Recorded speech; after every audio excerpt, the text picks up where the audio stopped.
In the interest of time, I'll start talking while setting up. Yeah. And also you'll I'm going to be very short.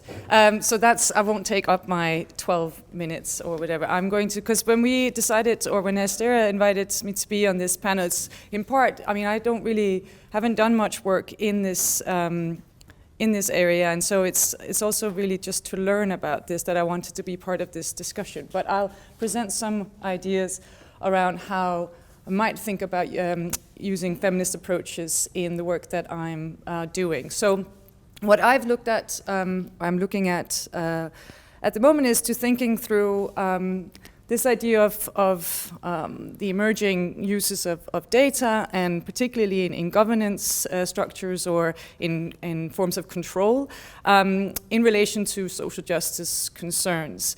And I think sort of a starting point for that was in part to try and think about what is the discussion around what is actually at stake with the increasing use of data systems in different contexts is actually not settled.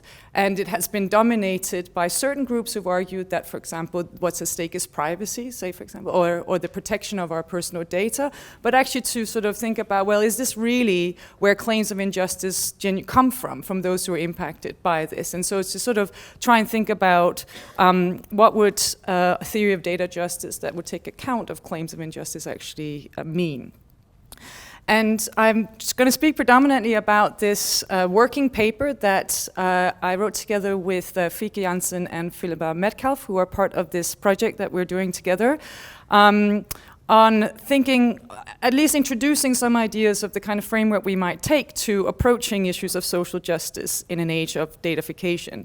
And our starting point for that was to sort of think about, well, you know, we need to think about this, and this is not a particularly novel idea, think about justice beyond just the question of distribution. Distribution is very important, but that's not where justice claims might end. So even when it comes to information and communication, it's not simply a question of information goods needing to be distributed in a particular way. There are other questions that emerge when we're talking about data.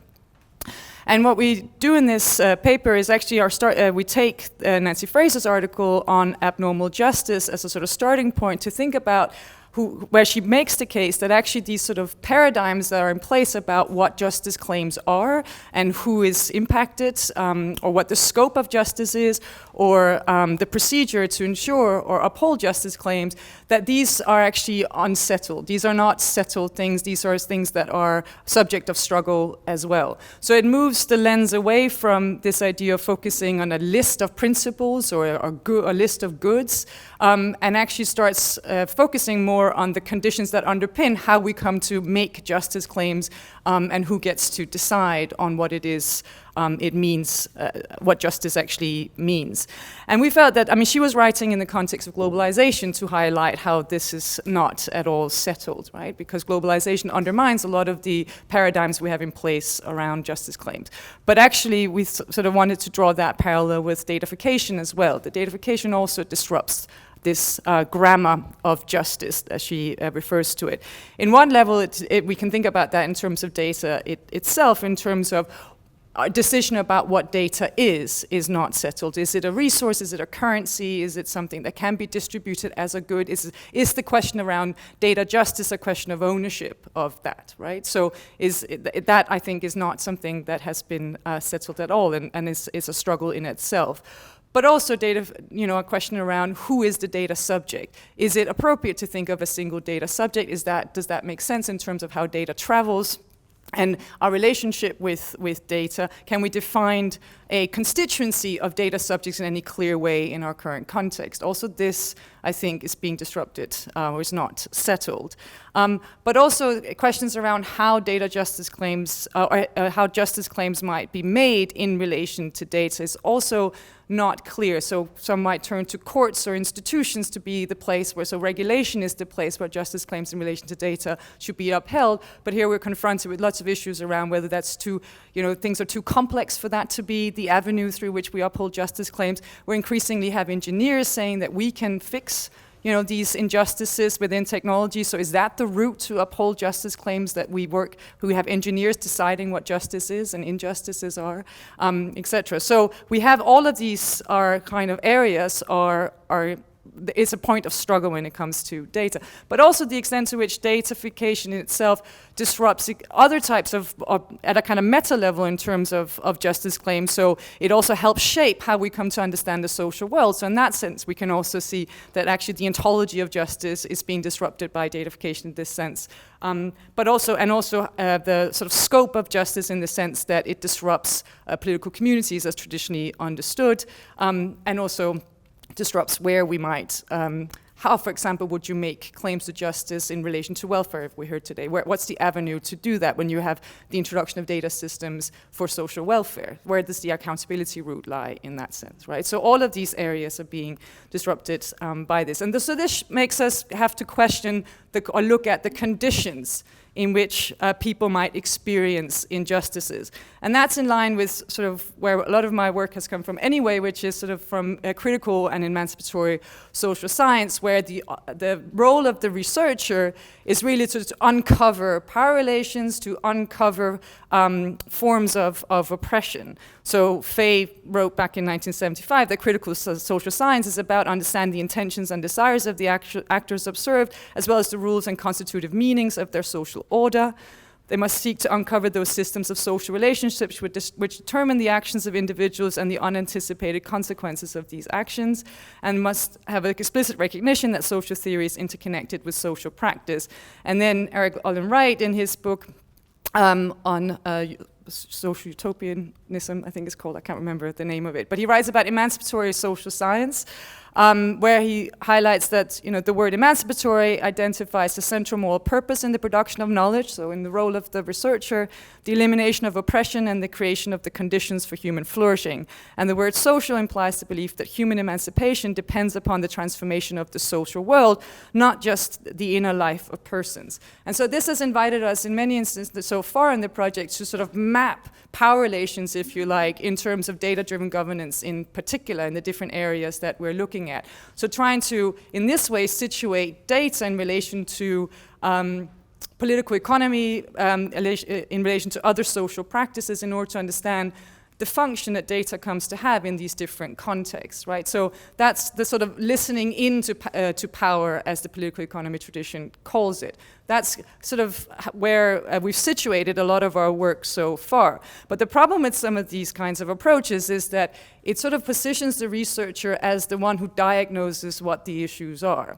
And that's kind of a problematic position to take. So it's sort of kind of looking down, as it were, rather than being embedded in the research context necessarily. And this has been some of places where feminist interventions have been very useful for us in thinking about this, because it shifts the position of the researcher to not looking down on a community or and diagnosing their social problems, but actually privileging the lived experiences, listening to lived experiences to understand where claims of injustice might come from, and from that identify interlocking forms of oppression. This is drawing particularly from Iris Marion Young's, also what builds on some of the stuff that Sita is working on, as she mentioned in the keynote. So identifying then interlocking forms of oppression, and understanding these struggles emerge out of long-standing historical conditions and context. So not some sort of revolutionary overhaul that we're facing with the introduction of data systems in these spaces, but we have to situate this in ongoing historical struggles. And in particular, what we draw from in terms of the feminist intervention, which I think is useful for us, is that it shifts also who gets to decide what's at stake. So social justice feminism addresses these questions of privilege and who gets to speak and who gets to decide what justice claims should be about and how they should be pursued, by ensuring that those most affected by policies and practices are at the decision-making table. And that's really something that we want to try and do with our work as well, by sort of, I guess in line also with what Sita was talking about this morning, by privileging the lived experiences of those who are most impacted by these systems. And in part, the reason that we are trying to do that is also because, also in line with some of the stuff that Sita was saying, is that we are sort of thinking about how to position data justice in a way that doesn't fall prey to this neutralization of critique that Sita sort of mentioned this morning. In part also to think about it in relation to the Boltanski and Ciampello's idea of new spirit of capitalism, where capitalism is always accompanied by some moral justification, some sort of critique. And I think datafication, we can draw parallels here to that there, for example, this idea that, well, we need to just have more data or fix the algorithm. We recognize that there are injustices. This is part of what in the end comes to justify the advancement of datafication rather than necessarily refusal, if you want to use that word now, or resistance to. So it is about also thinking about positioning, by privileging these lived experiences of those who are most impacted, is to sort of center that and then sort of position data justice as a form of radical critique. Which is, Boltanski and Ciampello talk about the need to rescue critique. And the question for us then is that about precisely combining these lessons from emancipatory social science, which is about revealing power relations and social structures, in combination with these lessons that we can take from feminist approaches, which is about really centering lived experiences and decentering technology and situating technology in relation to ongoing struggles and forms of domination and oppression. Thank you very much.